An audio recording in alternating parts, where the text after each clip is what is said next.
Coming up, we're going to talk the Diamondbacks' huge win over the LA Dodgers. And then I got a fun little game, power ranking the most trustworthy and least trustworthy Dbacks, all coming for you next.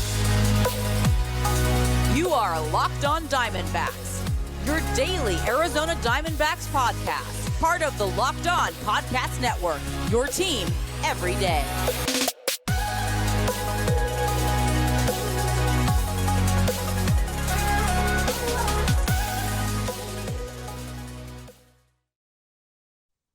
Welcome into the Locked On Diamondbacks podcast. You're part of the Locked On Podcast Network, your team every day listening to who? Millard Thomas, the always charismatic host of this podcast. I'm a multimedia journalist and I'm a graphic designer, so please go check out my website, millardthomas24.myportfolio.com. On there you can see all my latest work, from my packages to my articles to my photos and my graphic design. If you want to see more content by me, just follow me on Twitter at CreatorThomas24 for my personal account, or just look up Locked On Diamondbacks on both Twitter and Instagram for the podcast handle. And of course, thank you for making Locked On Diamondbacks your first listen every day. I would not be able to do this podcast without you, my loyal listeners, sharing, subscribing, reviewing, doing all that so I could do this podcast for you. Thank you. It's free and available on all platforms, so please, please, please continue to tell your friends. But as I mentioned, we got to break down that huge D-backs win over the LA Dodgers. And then in segment number 2 and number 3, I have a fun little game for you guys, power ranking the top 3 most trustworthy D-backs in segment 2, and then power ranking the top 3 least trustworthy D-backs in segment number 3. And those two segments were recorded during the game, so anything that happened during the game does not affect those segments. So just a little FYI. So let's talk about tonight's game because it's 10:18 p.m. I need to eat dinner. I'm getting hungry, but this game, this was a fun one because this did not feel like a game that the D-backs were going to win. I mean, the later we got into the game, we were still tied. The chances of the D-backs winning was probably going up. But for most of this game, it felt like the Dodgers at some point were going to turn it on, come through with one of those scoring opportunities. But they were never able to do that because the story of this game was the defense for the D-backs mostly, and also the defense or lack thereof for the Dodgers, because for the D-backs side, they turned a season high 5 double plays tonight. Perdomo was making incredible plays at third base. I don't think he's going to stay at third base once Josh Rojas comes back, but you know what? I think he should be the everyday shortstop over Nick Ahmed. I mean, he gets on base. He doesn't hit for average, but he at least gets on base. He's athletic, and defensively, he looks just as good. So I'm taking Perdomo over Nick Ahmed. Got to go with a young talent. I mean, how could you not? And when you look at all those double plays, no double play was bigger than that one in the 8th inning, because Ian Kennedy came in the game like a man possessed, like a man determined to blow the game, because it was still a tie game. It was a 3-3 game, but Ian Kennedy came in like he wanted to blow it because he gives up a hit to Freeman and Justin Turner to create this second and third with one out because he struck out Trey Turner in between those two guys. And luckily, we have Brent Strom because he came out, he gave a quick pep talk to Ian Kennedy, and I don't know what those pep talks do, but I tweeted out after I saw Brent Strom come in and give him a pep talk. I tweeted out that this was going to induce a ground ball, and look at what happened as soon as the pep talk was over. Kennedy was all of a sudden bestowed with magical powers from Brent Strom, and he gets the double play from Will Smith. The D-backs barely escaped the inning. I'm thinking this game is going to extras, and we can probably win on everyone's favorite rule once we get to extra innings. We all know the runner on second rule. So I was thinking, all right, the 8th inning just ended. The D-backs just got to hold on a little longer, and then they could kind of get a BS win out of this. But guess what? I'm still going to be a happy camper. A win's a win. But they didn't need that because Cooper Hummel starts the 8th inning with a walk. He's been great at drawing walks all season, 19.5% walk percentage entering the game. David Peralta comes up to the plate after him.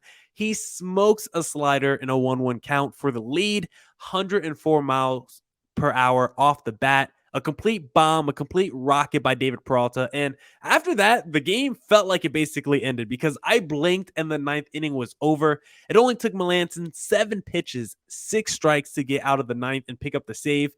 Defense and David are definitely the first 2 talking points on how the D-backs won this game. And there were some other defensive highlights in this game. Don't get me wrong.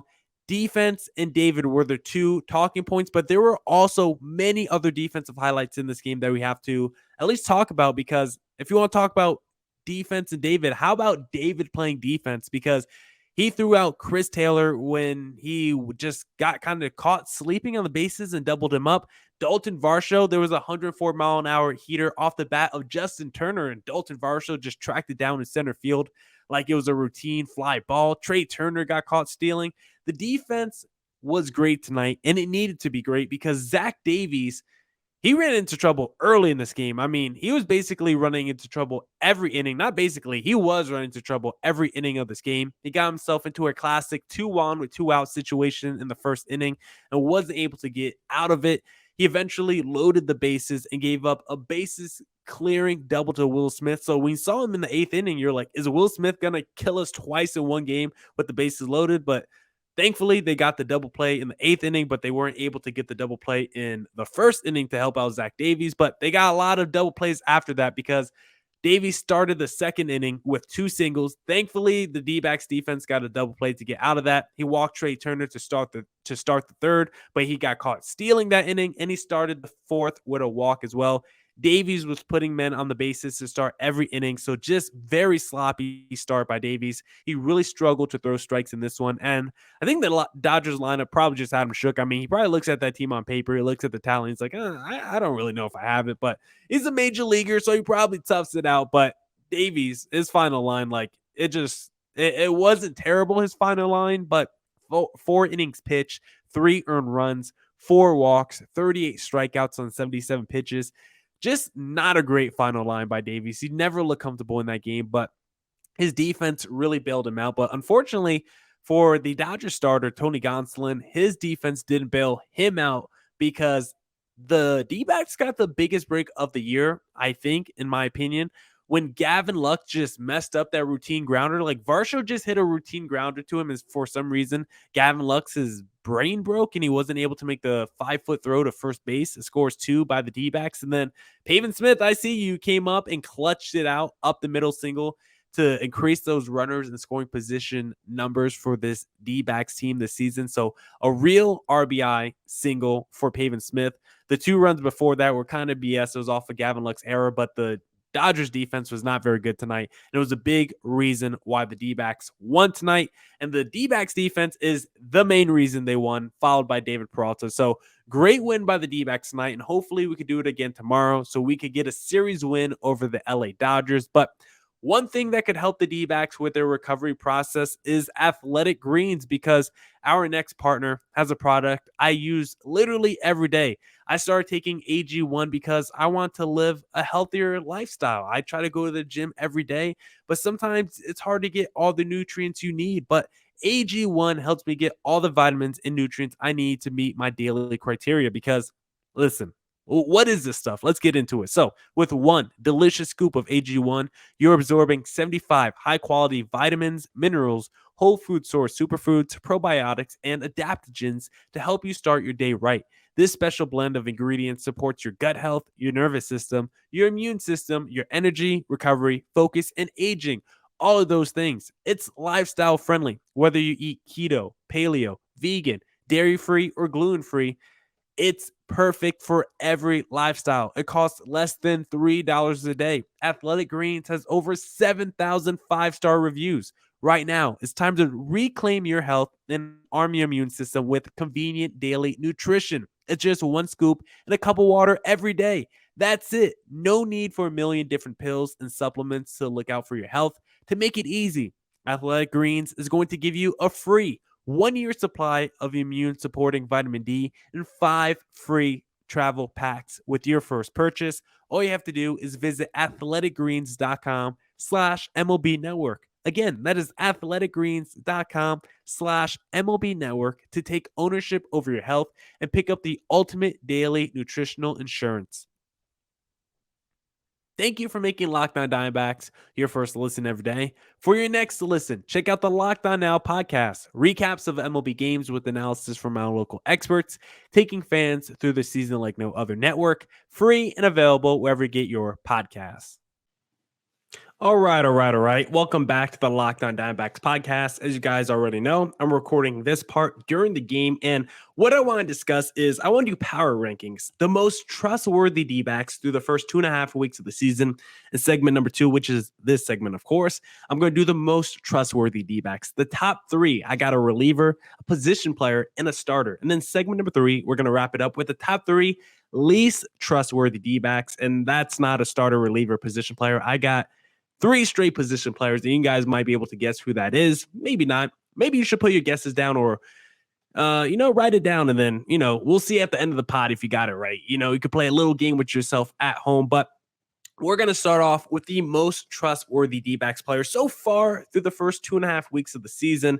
This is just my own personal criteria, just gut calls, who I feel the most trust with when I see them on the mound, at the plate. Where does my trust lie? Number 3, this is someone who I did not expect to be on this list before the season started. This was a nobody to me. If you asked me if this guy's on the roster for the D-backs, I would have said, I don't even know if this guy's in Major League Baseball. And that is Kyle Nelson. Now, it did come down to either him or like a Pavin Smith or Mantiply for this number 3 spot on this list. And I gave it to Kyle Nelson because I think he's been in slightly tougher situations than Mantiply this season in terms of the leverage situations that Kyle Nelson has seen. And what do you think of how the D-backs acquired, the Nelsons and the Mantiplies? Like, it's really Mike Hazen working around the edges, because we know the Davinskis and the Joaquin Sorias and, the past their prime pitchers that Mike Hazen likes to target in free agency hasn't worked out. But when he goes, after these guys off the waiver wire or just the scrap heap relievers,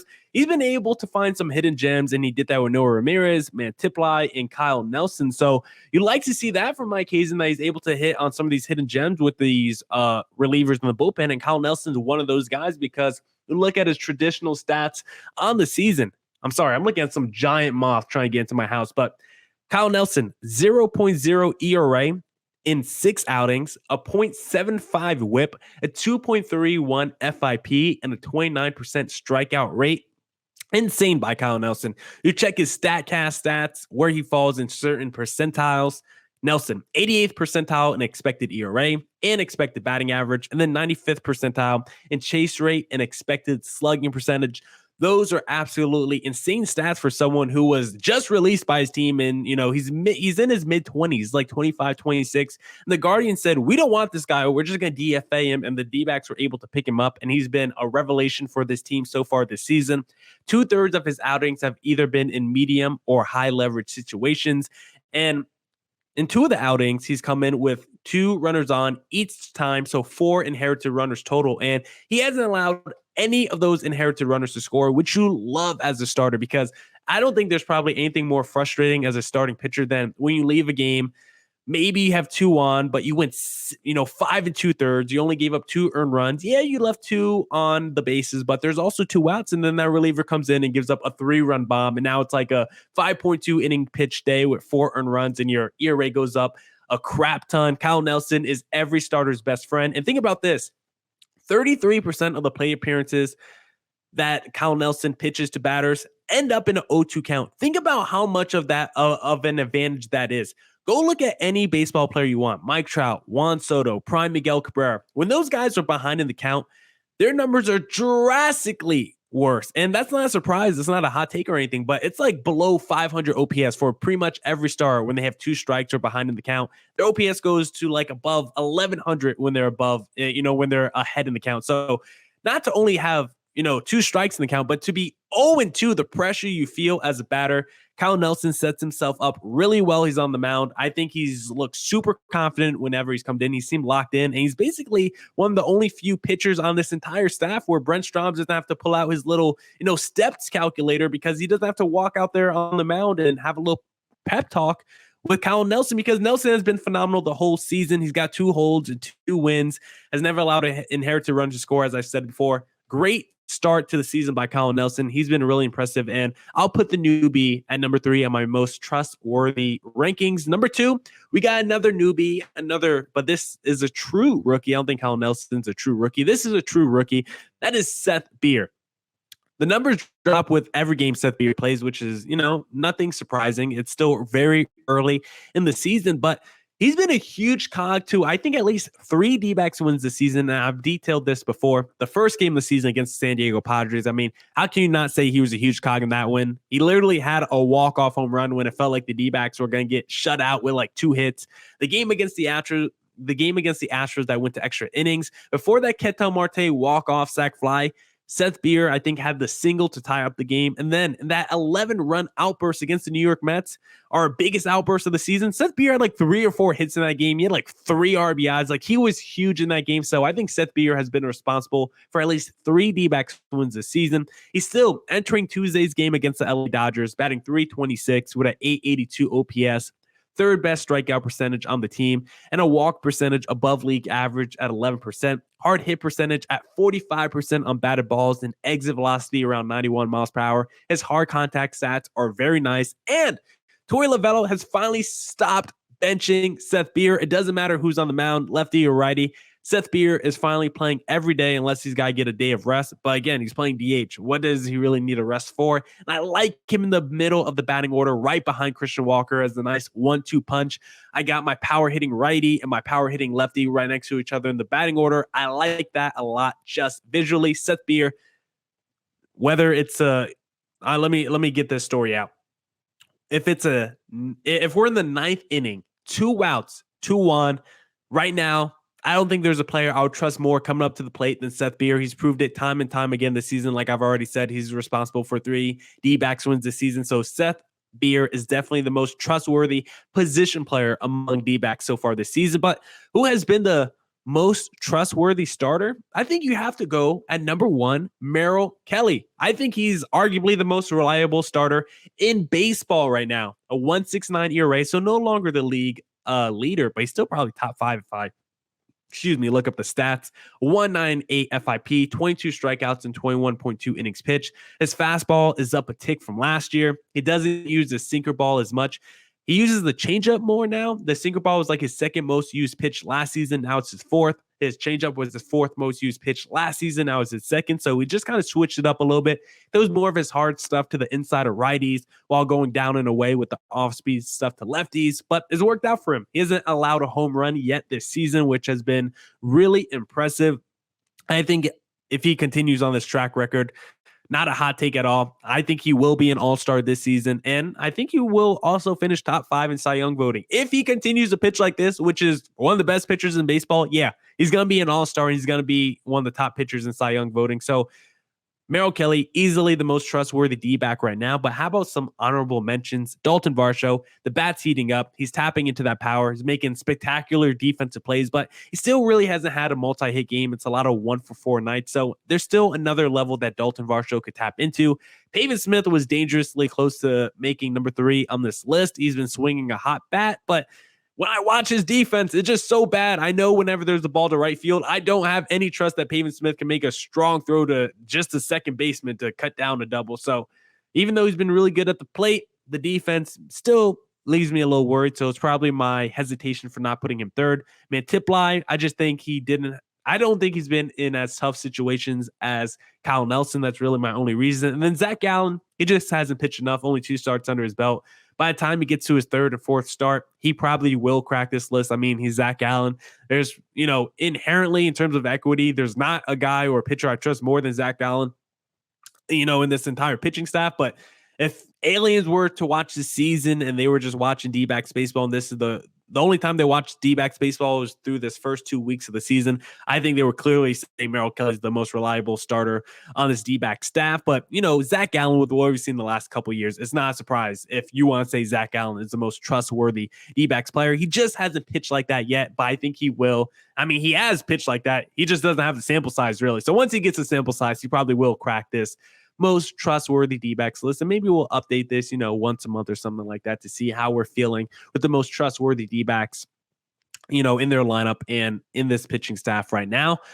But we also got to talk about the least trustworthy D-backs. But one thing that is trustworthy for me every day is Built Bar, because this is the time of year that I've pretty much given up on all my New Year's resolutions, but not this year. I'm sticking to my resolution to eat right thanks to Built Bar. And it almost feels like it's not really a resolution because I actually enjoy eating them. And have you tried the puffs? They're protein infused with marshmallow. They're fluffy. They're delicious. And like all Built Bars, they're covered in 100% real chocolate, soft and easy to chew.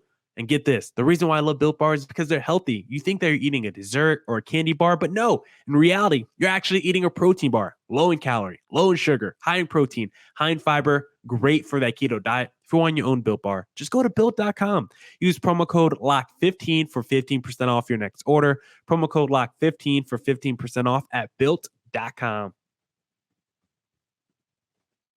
All right. Let's get back into the podcast and let's do the least trustworthy Dbacks right now. And number 3 on this list, I think you guys could guess maybe the top 2. It's all position players because I think most of the untrustworthiness is from the lineup. Like, the pitching staff has been good. The D-backs have one of the best rotations in baseball. The bullpen can be up and down, but they're starting to cut down the bullpen because before we get to the trustworthy rankings, we no longer have to deal with the Alvaro Perez headache. I'm glad the D-backs woke up. I'm glad I don't have to see any more outings or any more pitches thrown. Like, Alvaro Perez was so bad. He was a great story. I love the idea of him almost retiring to the Mexican League, and Mike Hazen called him and said, hey, come out of retirement. We'll give you one more season, one final dance like Michael Jordan. And Alvaro Perez was like, sure, I'll come to Arizona. It's a great place to retire anyway. And he looked good in that first game against San Diego Padres. I don't think he gave up any earned runs, but ever since that first game, Alvaro Perez has been terrible this season for the D-backs. 4 innings pitched, 7 earned runs, a 15.75 ERA, 18 hits per 9 innings, a 2.25 whip. He's bottom 4% or worse in expected batting average, expected slugging percentage, and strikeout rate. Alvaro Perez, I'm sorry, you are not good anymore, which is not a surprise. He's pitched for like 25 years. He's 40 years old. He had a good run. Sadly, we need to give the opportunities to younger guys, so I'm glad to see the D-backs made a smart decision and got rid of Alvaro Perez. But now, let's get into our least trustworthy power rankings. Number 3, Sergio Alcantara. And I'm sorry, Sergio, because you have shown flashes this season. Shown a little sprinkle at the plate, mostly at the third base side. You've shown some real flashes. You've been making some diving stops and throwing across your body and gunning out dudes. But for every spectacular play you make a little mistake on those routine ones. And that's why I can't love you, Sergio. It's the reason why I can't trust you, because you're too up and down for me. And you've basically been a non-factor at the plate. So if I can't really trust you in the, at third base on the diamond, 3 errors, and I can't trust you at the plate, then I just can't trust you at all. 4 hits and 30 at-bats, 8 strikeouts to just 1 8 strikeouts to just 1 walk. Hard contact stats are non-existent. 0 for 8 this season with runners in scoring position. He will have no reason to be on this team once Josh Rojas is healthy. I would not be surprised if he got DFA'd, or I don't know if he's got any options left, but I would not expect him to really be a bench guy once Josh Rojas comes back. I think they'll probably just keep Perdomo, and if they want, they got Drew Ellis still in the minor leagues. I still think they got Yanni Hernandez down there as well. So there's better options than Alcantara, I think, once Rojas comes back healthy. So he's number 3 on my least trustworthy rankings. Number 2, now we get a little controversial. I got Ketel Marte, who we discussed a lot on last night's pod. Typically, he would be the most trustworthy D-back position player, and it would not even be a question. But this season, it's a big question because it's a big concern with how Ketel Marte has looked so far this season. This is his stat line so far this season. A 156 average, a 460 OPS, 19 strikeouts to just 4 walks. Where is the Ketel Marte we know and love? Hard hit percentage on batted balls is his lowest since his first year in Arizona. Worst contact percentage of his career. 0 for 10 this season with runners in scoring position. Just think about that. Ketel Marte last season was like damn near 1,000 with runners in scoring position. The dude raked whenever men were on the bases. And this season, I don't know what it is with Ketel Marte, but he just not look good at the plate or in the diamond. His expected stats are also disgusting. I just don't see the confidence with Ketel Marte. He's got that Luke Weaver look on his face right now. He's doing a lot of the half swings at the plate that we saw, in that game, in the first game of the series against the LA Dodgers. It just doesn't, I don't know, the yips, I don't know what you want to call it, but he's in a prolonged slump, both at second base and at the plate. And we need Ketel Marte, like I talked about on yesterday's pod. This offense is not going anywhere without Ketel Marte. The dude has been a superstar. The dude has the 20 plus home run power. He can hit you 300 plus average. If you like WRC plus, he does that well. Every advanced stat, hard contact stat, expected stat, doesn't matter what the stat is. If you look at 2019, 2021, Ketel Marte was probably top 5 on that list. But if you look at any stat you want this season, Ketel Marte might be bottom 5 on that list. But if the D-backs continue to tank and this season continues to suck for them, well, you really don't have to worry about the D-backs at least trading Ketel Marte, because if he continues to struggle and the D-backs struggle as well, his value will be too low to trade. So a little silver lining to the Ketel Marte struggles. Always got to find a positive when you can. And then the least trustworthy D-back so far this season. If you know I went with Ketel Marte at number 2, then you could probably guess who's number 1 on this list. That is Carson Kelly. We talked about these two players on yesterday's pod because they continued to struggle in game 1 against the LA Dodgers. And I really got hit home about how they're the least trustworthy D-backs right now, because seriously, like, you saw Ketel Marte in game 2 against the LA Dodgers. He was dropped in the lineup because he's been so untrustworthy. And Carson Kelly's batting behind Ketel Marte. So it's not like, so both of those guys, I don't know where I was trying to go with that, but both of those guys have struggled big time. And this is where I wanted to go with Carson Kelly. He didn't enter this year. It wasn't like a make or break season for Carson Kelly entering the year like a Luke Weaver, who had a ton of pressure. I was saying before the season started, this is a make or break year for Luke Weaver. Like, can he really be a frontline starter with Brent Strom, or is he just going to be a back end starter? Or now that we see it's just going to be an oft injured, reliever maybe. Carson Kelly, I think he showed more flashes than Luke Weaver. So I think that's part of the reason why there's not as much pressure on a Carson Kelly as opposed to Luke Weaver entering the season. Also, the positional value of Carson Kelly playing catcher as opposed to Luke Weaver as a starter. There's just not as many good offensive catchers in baseball. So with the flashes that Carson Kelly showed in 2019, 2021, you're like, hey, if he just gets back to those levels, you'll be happy with Carson Kelly. With Luke Weaver, you want him to hit, probably an unattainable ceiling, but Carson Kelly, his ceiling felt a little bit more attainable. So I think that's one of the reasons why he didn't have as much pressure on him entering the season. But even with that being said, there was still an expectation level with Carson Kelly, because with Luke Weaver, you're like, I don't know what I'm going to get from Luke Weaver. But from Carson Kelly, I was like, yeah, probably bat around 260, around 18 home runs, probably around 70 plus RBIs. But it doesn't look like he's going to hit any of those numbers this season. He is only batting 103. That's his average. A 275 OPS, 14 strikeouts to just 1 walk. No RBIs on the season, just 1 extra base hit. It's insane what Carson Kelly has done at the plate this year, because it has not been good, and he's not this bad of an offensive player. I don't understand why him and Ketel Marte are struggling so much. At least with Marte, I could grasp for a reason of maybe he's putting pressure on himself after the new contract or something like that. But with Carson Kelly, I don't know what it is. Like I said, it wasn't a make or break season with Carson Kelly. I don't know why he's struggling so much, but he's going to turn it into a make or break season if he continues to struggle, because fans are probably going to be upset with the development of Carson Kelly. And I don't know what's going to happen, but he needs to pick it back up, because you don't want to see your young player stall in their development. And, can you say he's gotten worse every year since 2019? I think he was better in 2021. Definitely wasn't good in 2020, but if you're like 2019 and 2021 were good for Carson Kelly, but 2020, 2022 were bad, it makes you wonder what kind of player he is. So I would like to see Carson Kelly pick it back up, because right now he's bottom 3 percentage or worse in extra base, in expected batting average, expected slugging percentage, and weighted on base average.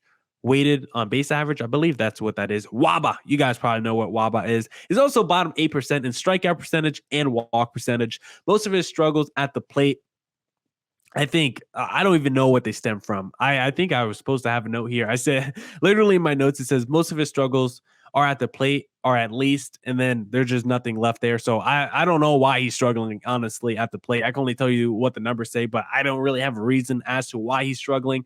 83%. He's in the 83 percentile in framing this season. Oh, I think this is what I want to say. Most of Carson Kelly's struggles are at the plate, at least. Defensively, Carson Kelly has been very solid this season. I don't know why my brain couldn't pick up what I wrote down earlier, but this is where I want to drive this train. Carson Kelly has struggled big time offensively at the plate, but 83rd percentile in framing this season. No errors behind the plate. He's been very good defensively so far this season for the Dbacks, so that is a positive. It's a big reason why the Dbacks can keep him in the lineup every day. And also, when your rotation is pitching well, the catcher's going to get a lot of credit. So good job by Carson Kelly as an effective catcher. We just need him to be an offensive catcher if this D-backs offense wants to pop as it starts to heat up in Arizona. But some honorable mentions for at least trustworthy D-backs. It looks like I only have one down, and that is Jake McCarthy. I mean, I guess you could go with a whole bunch of guys, but put down Jake McCarthy just because offensively he's done nothing this season. I trust him as a defensive player, but offensively he gives you absolutely nothing so far. So I have him down as an honorable mention for at least trustworthy D-backs, and there's probably a few other guys you guys can name. Alvaro Perez would have been number one on this list, but like I said, thankfully the D-backs DFA'd him before this series against the LA Dodgers. But that's it for this edition of the Locked on Diamondbacks podcast. Thank you for making Locked on D-backs your first listen every day. Go make your second listen of the day, Locked on MLB, with my pal and hopefully your pal, Sully Baseball. It's free and available wherever you get your podcasts. I'm trying to get one of the Locked on Dodgers guys to come on the pod tomorrow with me and do a crossover since the game is so early, but it seems like they don't want to cross over with the boys, so we'll see what happens, but we'll definitely be breaking down that game against the LA Dodgers. Maybe we'll preview the next series as well. So you got to come back tomorrow for more Diamondbacks news, coverage, and insight to find out what we're discussing. But as always, stay safe and stay healthy. Deuces!